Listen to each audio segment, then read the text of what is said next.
আমন্ত্রণ জানাচ্ছি এটিএন নিউজের সাপ্তাহিক নিয়মিত আয়োজন নিউজরুম দেখার জন্য। নিউজরুমে আমরা বছরের ৩৬৫ দিন, সপ্তাহে ৭ দিন, এমনকি দিনের ২৪ ঘন্টার প্রতিটা মিনিট, প্রতিটা সেকেন্ড আপনাদের জন্য ব্যয় করি। আমাদের ব্যক্তি জীবন আর অফিস জীবন মিলেমিশে একাকার হয়ে যায় এই নিউজরুমে, শুধুমাত্র আপনাদের কাছে সর্বশেষ সঠিক বস্তুনিষ্ঠ সংবাদটি প্রচার করার জন্য, পরিবেশন করার জন্য। আর তাই এই নিউজরুমই আমাদের ঘর, এই নিউজরুমই আমাদের অফিস, আর এই নিউজরুমই প্রতিটি সাংবাদিকের প্রাণের একদম কেন্দ্রবিন্দু। দর্শক, আমন্ত্রণ জানাচ্ছি এই নিউজরুম অনুষ্ঠানটি পুরোটি উপভোগ করার জন্য। শুরুতেই শুনে নেব এই সপ্তাহের ঘটে যাওয়া আলোচিত কিছু সংবাদ শিরোনাম।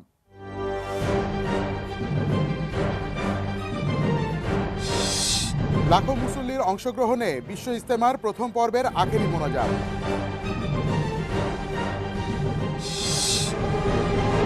নির্বাচনী ইশতেহার তৈরি করছে আওয়ামী লীগ, নেতাকর্মীদের প্রস্তুতি নিতে বলেছেন শেখ হাসিনা। নারায়ণগঞ্জের ৭ খুন মামলার রায়।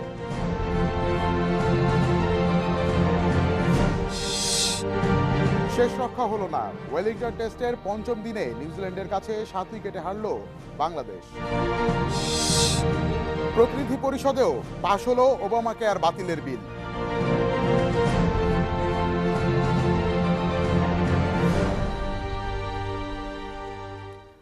দর্শক, নিউজরুমের এই পর্যায়ে আমরা সাধারণত কথা বলে থাকি কোনো একটা আলোচিত বিষয় নিয়ে, যেটি গত এক সপ্তাহের মধ্যে ঘটে যাওয়া অনেক বড় আলোচিত বিষয় হতে পারে, কিংবা যে বিষয়টা নিয়ে খুব একটা বেশি আলোচনা হয়নি সেই ধরনের বিষয়গুলো নিয়ে। তবে আজকে একটা বড় ঘটনা ঘটে গেছে বাংলাদেশে, সেটি হচ্ছে নারায়ণগঞ্জের চাঞ্চল্যকর ৭ খুন মামলার রায় হয়েছে আজকে। এবং তাই খুব স্বভাবতই আমরা আজকের নিউজরুমের আলোচনার বিষয়টি রেখেছি নারায়ণগঞ্জের ৭ খুন মামলা, এবং এই জন্য এই বিষয়ে কথা বলার জন্য, সাংবাদিকের দৃষ্টিভঙ্গি থেকে বা পয়েন্ট অফ ভিউ থেকে কথা বলার জন্য আমরা আমাদের নিউজরুমে আজকে আমন্ত্রণ জানিয়েছি এটিএন নিউজেরই সিনিয়র রিপোর্টার ইমরান হোসেন সুমনকে। সুমন ভাই, আপনাকে অসংখ্য ধন্যবাদ নিউজরুমে আসার জন্য। আপনাকেও ধন্যবাদ।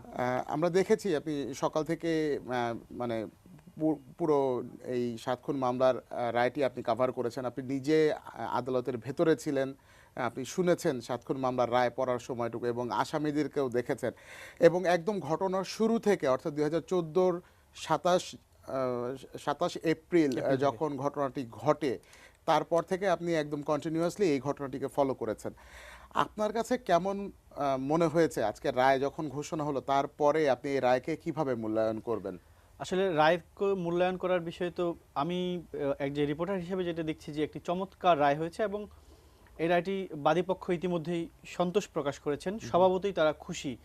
এবং যেই ঘটনাটি ঘটেছে যে ৭ জন মানুষকে দিনে দুপুরে তুলে নিয়ে যাওয়ার পর তাদেরকে আসলে এখানে দুটি বিষয় আসছে, একটি হলো অপহরণের ঘটনা এবং হত্যার পর লাশ গুমের ঘটনা।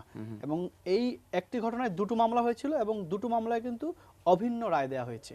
এবং এই অভিন্ন রায়ে ২৬ জনের একসঙ্গে ফাঁসি দেওয়া হয়েছে, যদিও বিচারক তার পর্যবেক্ষণটি সেভাবে আদালতে দেননি, বলতে পড়ে শোনাননি। এ বিষয়ে পিপিরা বলেছেন যে ওই সময়ে পরিবেশ শান্ত, কিংবা সামগ্রিক দৃষ্টিকোণ থেকে তারা শুধু আসামিদের ৩৫ আসামিদের নাম ঘোষণা করেছেন, এবং এই ৩৫ আসামির নাম ঘোষণা করে কার কি অভিযোগগুলো ছিল সেগুলোর সংক্ষিপ্ত সার পরে তিনি কিন্তু ফাঁসির দণ্ড দিয়েছেন। এবং এই ফাঁসির দণ্ড যারা পেয়েছেন, যাদের দণ্ড দেওয়া হয়েছে, সে সময় কিন্তু তারা এজলাসে উপস্থিত ছিলেন। এজলাস বলতে যে আমরা বলি যে আদালতের মূল কাঠগড়ার বাইরে, তবে ৩ জন আসামি কিন্তু কাঠগড়ার বাইরে রাখা হয়েছিল, lieutenant colonel Tarek Sayeed, major Arif এবং এম রানাকে। এবং রায় ঘোষণার পরে কিন্তু তারা খুব নির্বিকার ছিলেন, তাদের মধ্যে কোনো ধরনের বিচলতা দেখা যায়নি। এবং তারা নূর হোসেনের সঙ্গে স্বাভাবিকভাবে তারেক সাঈদ কথা বলেছেন রায় ঘোষণার পরে। মানে এরপর কিন্তু পিপি বলেছেন যে তারা যে পেশাদার খুনি, তারা যে এই খুনগুলো করেছেন, তাদের মধ্যে যে কোনো অনুতাপ নেই, সেটাই কিন্তু প্রমাণ হলো ফাঁসির দণ্ড পাওয়ার পরেও তাদের অভিব্যক্তির মধ্য দিয়ে। এবং আপনি যদি ঘটনার শুরু থেকে লক্ষ্য করেন যে যেদিন ৭ জনকে অপহরণ করা হলো, সেদিন কিন্তু র্যাব ১১-এর সিইও ছিলেন লেফটেন্যান্ট কর্নেল তারেক সাঈদ মোহাম্মদ। তিনি কিন্তু রাতে সাংবাদিকদেরকে বললেন, সেই ২৭ তারিখ রাতে আমরা তার বক্তব্য নিয়েছিলাম যে বলা হচ্ছিল র্যাব, পুলিশ, আইনশৃঙ্খলা রক্ষাকারী বাহিনী তুলে নিয়ে গেল কিনা। তিনি বলছেন না, এই ধরনের কোনো ঘটনা কিন্তু ঘটেনি। তিনি সেই ২৭ তারিখে যে অভিযোগ অস্বীকার করলেন, এরপরে ঘটনার পরিক্রমায় তিনি কিন্তু এই অভিযোগে দোষী সাব্যস্ত হলেন, এবং আদালত কিন্তু আজ তার ফাঁসির দণ্ডের মধ্য দিয়ে প্রমাণ করলেন যে ন্যায় বিচার কিভাবে প্রতিষ্ঠা করা যায়।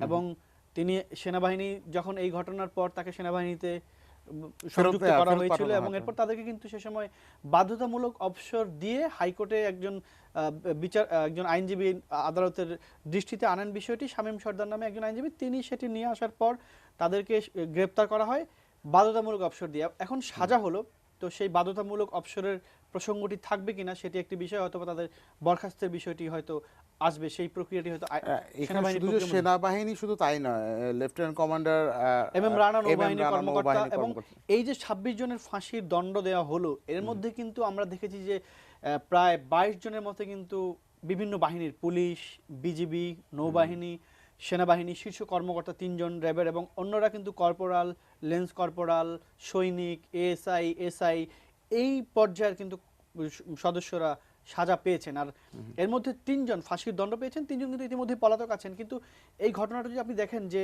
র্যাবের প্রশ্ন উঠছে যে র্যাব কর্মকর্তারা কেন এরকম ৭টি খুন করতে গেলেন, এবং আমরা বিভিন্ন সময়ে দেখেছি যে এই ঘটনার মূল পরিকল্পনাকারী প্রধান সমন্বয়কের ভূমিকা রেখেছিলেন কিন্তু নূর হোসেন, এবং যিনি ওয়ার্ড ওয়ার্ড কাউন্সিলর কাউন্সিলর ছিলেন, তিনি চেয়ারম্যান ছিলেন। তার সিদ্দিরগঞ্জ এলাকার ওই পুরো এলাকাটা তিনি তার নিয়ন্ত্রণে রাখতেন, মাদক, অস্ত্র, অন্যান্য বিষয়, এবং তার নামে কিন্তু ১৪টা অস্ত্রের লাইসেন্স ছিল নূর হোসেন নামের। তার নিজের স্বীকারোক্তি আছে যে ১৪টি অস্ত্রের তিনি লাইসেন্স পেয়েছেন। তাহলে এদেশের জেলা প্রশাসন, ওই সময় নারায়ণগঞ্জ জেলা প্রশাসন, পুলিশ প্রশাসন, তারাই তো এই অস্ত্রের লাইসেন্সগুলো দিয়েছেন স্বরাষ্ট্র মন্ত্রণালয়ের অনুমতি নিয়ে। এমন একজন অপরাধী যার ফাঁসির দণ্ড হলো, যিনি ৭ জন মানুষকে খুনের পরিকল্পনা করলেন বলে অভিযোগ আসলো, তার কিন্তু ১৪টি অস্ত্রের লাইসেন্স ছিল, এবং সেই অস্ত্রের লাইসেন্সগুলো কিন্তু বাতিল হয়েছে যখন এই ঘটনায়, নারায়ণগঞ্জের ৭ খুনের ঘটনায় তার বিরুদ্ধে অভিযোগ আসলো যে সে এগুলো করিয়েছেন, এবং তাকে ভারতে পাঠিয়ে দেওয়ার ব্যবস্থা করা হয়েছিল। এবং তা নিয়ে কিন্তু অনেক আলোচনা আসছে যে কারা এর সুবিধাভোগী, যে র্যাব কর্মকর্তারা কি শুধুমাত্র অর্থের বিনিময়ে, যদিও প্রশাসনিক তদন্ত আদালত গঠন করা হয়েছিল, সেই তদন্তে বেরিয়ে এসছে যে অবৈধ অর্থ উপার্জনের জন্যই র্যাব পুলিশের কর্মকর্তারা, মানে যারা র্যাবে ছিলেন তারা এটি করেছেন। এবং সে সময় নারায়ণগঞ্জে যারা আইন শৃঙ্খলা রক্ষাকারী বাহিনীর শীর্ষ কর্মকর্তা ছিলেন, মানে জেলা পুলিশ, মানে শীর্ষ কর্মকর্তারা, প্রশাসনের, জেলা প্রশাসনের শীর্ষ কর্মকর্তারা, তারা কিন্তু নূর হোসেনের কাছ থেকে অবৈধ অর্থ সুবিধা নিয়ে বিভিন্ন সময় সুবিধা নিতেন, এবং তারা অনুগত ছিলেন বলে কিন্তু তদন্ত প্রতিবেদন এসছে। সুমন, এই আপনার কথার প্রসঙ্গে একটা প্রসঙ্গ চলে আসে, তাহলে কি আমরা বলতে পারি যে এই ৭ খুনের মামলার এই যে রায়টা হলো, এটা আসলে একটা নতুন তদন্তের বা নতুন প্রশ্নের সূচনা করে দিয়ে গেল যে এরা তো অপরাধ করেছে, সরাসরি ঘটনার সাথে জড়িত ছিল, কিন্তু এর পেছনের কলকাঠি নাড়া, সুবিধাভোগী কারা, এটা খুঁজে বের করার বা এটা এদেরকে চিহ্নিত করার কিন্তু একটা প্রশ্ন চলে আসছে। হ্যাঁ, উঠবেই। যখন দেখুন যে নূর হোসেনকে আনা হয়েছে, কিন্তু নূর হোসেনের আগে অন্য প্রায় ১০৭ জন সাক্ষীর সাক্ষ্য নেওয়া হয়েছে। আসামি সহ, সাক্ষী সহ ৪৫ জনের কিন্তু ১৬৪ ধারায় আদালতে জবানবন্দি আছে। তো এর পেছনে নূর হোসেনের কিন্তু কোনো জবানবন্দি নেই। প্রশ্ন উঠছে যে নূর হোসেন কেন এতগুলো মানুষকে খুন করালেন, এর পেছনে অন্য কোনো কারণ আছে কিনা। নূর হোসেনের কিন্তু আমরা বিভিন্ন অপ্রকাশিত তথ্য, বিভিন্ন সূত্র থেকে জেনেছি যে তিনি কিন্তু কথা বলতে চান। এখন নূর হোসেনকে যদি সেই সুযোগ দেওয়া হতো, তাহলে সে এই মামলায় কোনো সুযোগ পেত কিনা, এই প্রেক্ষাপট কিন্তু আছে। এবং যারা এর সুবিধাভোগী তাদের বিষয়েও কিন্তু প্রশ্ন, যেমন আজকে নজরুলের শ্বশুর বলেছেন যে সে পুরোপুরি সন্তুষ্ট না। নূর হোসেনকে জিজ্ঞাসাবাদ করে এর পেছনে আর কারা কারা ছিল তাদেরও করা হতো, কিংবা এজাহারে যাদেরকে নাম দেওয়া হলো তারা আসামি হলো না, এরকম একটা দুঃখ তার রয়ে গেছে। কিন্তু নজরুল ইসলামের স্ত্রী কিন্তু বলেছেন যে তিনি এই রায়ে খুশি হয়েছেন। এবং ৭ জন মানুষকে অপহরণ শুধুমাত্র খুন যারা করেছেন তা না, এখানে কিন্তু খুনের পরিকল্পনার বিষয় আসছে, লাশ গুমের বিষয় আসছে, এবং নৌকার মাঝিদেরকে সাক্ষী রাখা হয়েছে। এমন একটি ঘটনার পর আসলে যেভাবে ভয়াবহতাটা, আপনি নৃশংসতাটা চিন্তা করুন, যে এই যে এতগুলো মানুষকে তুলে নেওয়া হলো, চন্দন সরকার যাচ্ছিলেন, তিনি দেখছিলেন, বলা হচ্ছে ছবি তুলতে গেছিলেন, তাকেও পিক করা হলো, এবং র্যাবের সে সময়ের সিইও তিনি বলেছেন পিক হিম, এবং মেজর আরিফের সঙ্গে তার বিভিন্ন কথোপকথনও কিন্তু তদন্তে উঠে আসছে। তারা যে এতটা নৃশংস হওয়ার পেছনে তাদের কি শুধুমাত্র অবৈধ অর্থ উপার্জনই ছিল? হ্যাঁ, নজরুলের বিরুদ্ধে অনেকগুলো মামলা ছিল, নূর হোসেন অপরাধী, তাহলে নূর হোসেনকে কেন গ্রেপ্তার করা হলো না এর আগে, নজরুলের আগে কেন তাকে ধরা হলো না? এর পেছনে কি অন্য কোনো মদদ, অন্য কোনো শক্তির উৎস আছে কিনা, সেটি কিন্তু প্রশ্ন থাকবে, এবং এই রায়ের পূর্ণাঙ্গ পর্যবেক্ষণ আসবে। যদিও আজকে পর্যবেক্ষণের পুরো বিষয়টি আদালত উপস্থাপন করেননি হয়তো সময়ের কারণে, সেই পর্যবেক্ষণে কি কি দিক নির্দেশনার বিষয়গুলো থাকবে সেগুলো কিন্তু আমলে নেওয়ার প্রশ্ন আছে, এবং এর মধ্য দিয়ে হয়তো অপরাধীদের শাস্তি হলো যারা অপরাধের সঙ্গে সরাসরি সম্পৃক্ত ছিল তাদেরই কিন্তু বিচার হয়েছে। এখানে কিন্তু এফআইআর যাদের নাম দেওয়া হয়েছিল প্রাথমিক অভিযোগে তাদেরকে কিন্তু অব্যাহতি দেওয়া হয়েছে 15 জনকে, কিন্তু যাদের বিরুদ্ধে চাক্ষুষ প্রমাণ, যারা খুনের ঘটনা স্বীকার করেছেন, খুনে জড়িত ছিলেন, ইনজেকশন পুশ করেছেন, লাশ গুম করেছেন, তাদেরকে কিন্তু সাজাটা দেওয়া হলো। এবং এই সাজার মধ্য দিয়ে একটা প্রমাণ হয়েছে যে এত একটা এলিট বাহিনী, পুলিশের বিশেষ বাহিনী র্যাব, সেই বাহিনীর কর্মকর্তারা এর সঙ্গে জড়িত ছিলেন এবং এরপরে কিন্তু বিভিন্নভাবে র্যাবকে ঢেলে সাজানোর কাজ করেছেন। এবং র্যাবের পক্ষ থেকে বরাবরই বলে আসা হয়েছে যে এই কোনো ব্যক্তির দায় প্রতিষ্ঠান নেবে না, এটা তো নেয়নি, সেটা প্রমাণ হয়েছে। কিন্তু এরপর তাদের নজরদারিটা নিজেদের মধ্যে আভ্যন্তরীণভাবে তাদের কর্মকৌশল ঠিক করতে হবে যে আসলে এই ধরনের ঘটনার যাতে আর কোনো পুনরাবৃত্তি আমাদের মধ্যে না হয়। সুমন, এই প্রসঙ্গে যে ঘটনার পুনরাবৃত্তি না হয় যে কথাটি বলছিলেন এবং রায়ের কথা যেটি বলছিলেন যে একসাথে এতজন 26 জনের রায় হ্যাঁ, হয়েছে 26 জনের, এবং কিন্তু এটা সাম্প্রতিক কালে আপনি দেখবেন যে অনেক বড় একটা এত বিপুল সংখ্যক এক লোকের একসঙ্গে মামলায় ফাঁসি। এতজনের এবং ফাঁসি। এক মামলায় আপনি দেখবেন যে 35 জন আসামি কেউ কিন্তু খালাস পায়নি, 35 জনেরই কিন্তু সাজা হয়েছে। তার মানে তদন্তটা আমরা বলতে পারি আসলে খুব পুলিশ যখন তদন্ত করেছে, আইন শৃঙ্খলা বাহিনীর যে কর্তৃপক্ষ যে তদন্ত করেছে, তারা খুব ভালো মতো তদন্তে যে কোমর অভিজ্ঞতা বেঁধে আছে, নেমেই হ্যাঁ, কোমর বেঁধে বলতে তদন্তে যে তাদের অভিজ্ঞতা এবং এই মামলায় যারা যেভাবে জড়িত ছিল তাদেরকে ঠিক সেভাবেই কিন্তু অভিযোগপত্রে নিয়ে আসা হয়েছে, সাক্ষ্য প্রমাণগুলো সেভাবে উপস্থাপন হয়েছে। বিচারক সবকিছু বিশ্লেষণ করে যেটি মনে করেছেন যে, এবং এই 35 জনের কেউ কিন্তু আর খালাস পাননি, কেউ একজন, সবারই কিন্তু সাজা হয়েছে। 26 জনের ফাঁসি হয়েছে, 9 জনের কিন্তু বিভিন্ন মেয়াদে সাজা হয়েছে এবং অপহরণ সহ অন্যান্য মামলায় তাদের 2টি মামলায় তারা কিন্তু সাজা ভোগ করেছেন। কেউ 10-7 এরকম করে 2টি মামলায় 2 দফা দণ্ড দেওয়া হয়েছে, সেটা একসঙ্গে ভোগ করা হবে। তো এটা কিন্তু একটা নজিরবিহীন বলা চলে বিডিআর বিদ্রোহ হত্যা মামলার পর। সুমন, আপনাকে অসংখ্য ধন্যবাদ আমাদের নিউজ রুমে আসার জন্য। আমরা প্রত্যাশা করব যে উচ্চ আদালতেও এই মামলার রায় বহাল থাকবে এবং অবশ্যই আমরা সেই সঙ্গে প্রত্যাশা করব যে একজনও নিরপরাধ যেন শাস্তি না পান, সেই বিষয়টিও বাংলাদেশের আইন এবং আদালত সেই বিষয়টিকেও সমুন্নত রাখবেন, সেই প্রত্যাশা থাকবে। দর্শক, অনুষ্ঠানের এই পর্যায়ে নিচ্ছি ছোট্ট একটা বিরতি, কোথাও যাবেন না, আবারও ফিরছি নিউজ রুমে।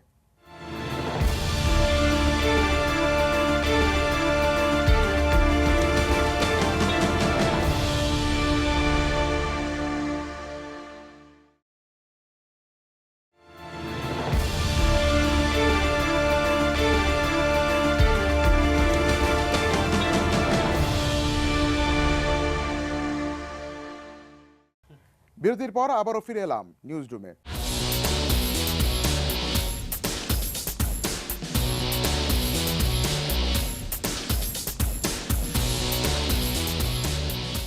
নিউজ রুম চয়েস, এই অংশে আমরা কথা বলি সেই বিষয়টি নিয়ে যেটি হয়তো একটু অন্যরকম, যেটা নিয়ে খুব বেশি আলোচনা হয়নি বা হতে পারতো, সেই ধরনের একটা বিষয় নিয়ে। যেমন আজকে বাংলাদেশ হেরে গেছে নিউজিল্যান্ডের কাছে ওয়েলিংটনে, বাংলাদেশের এবং নিউজিল্যান্ডের মধ্যকার প্রথম টেস্টের 5ম দিনে এসে বাংলাদেশ হেরে গেছে।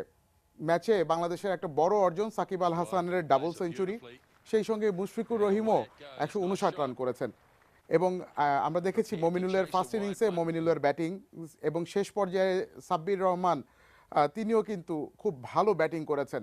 যদিও বোলিংয়ে আমাদের এই নবীন বোলিং টিমটি তাসকিন, শুভাগত, শুভাশিস এবং রাব্বি, এদের বোলিং অ্যাটাকটি অত বেশি চির ধরাতে পারেনি। তার অন্যতম একটা বড় কারণ ছিল ওয়েলিংটনের পিচ। তারপরও সেকেন্ড ইনিংসে যেভাবে ইমরুল এবং মুশফিকের ইনজুরির পরও বাংলাদেশ দল ফাইট করে গেছে তা আসলেই প্রশংসনীয়। Hats off to the Tigers.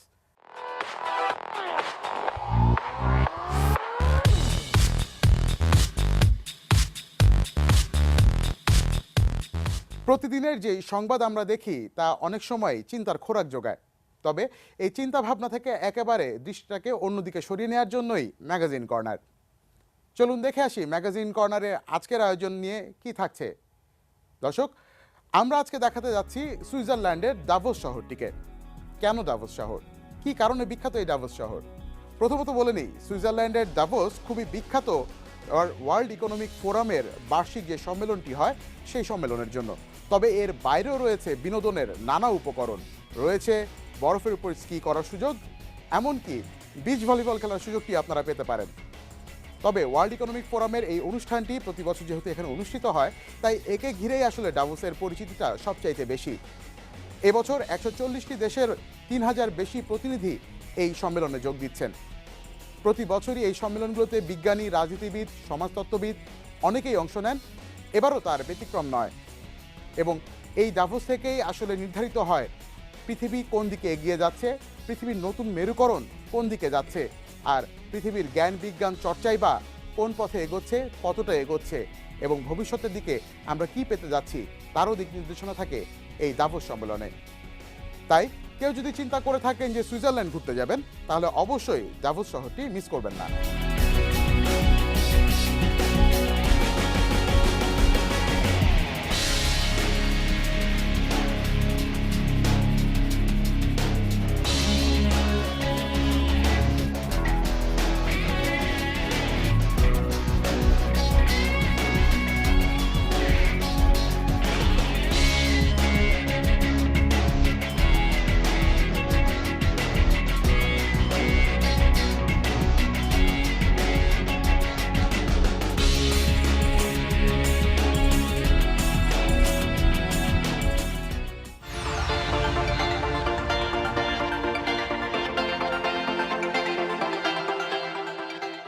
Mail বক্সের মাধ্যমে আমরা সেই ধরনের আবেদনগুলোই আপনাদের সামনে তুলে ধরার চেষ্টা করি যেগুলো প্রতিদিনের সংবাদে হয়তো প্রচার করা সম্ভব হয়ে ওঠে না, যেমন সাহায্যের আবেদন কিংবা মানবিক আবেদন।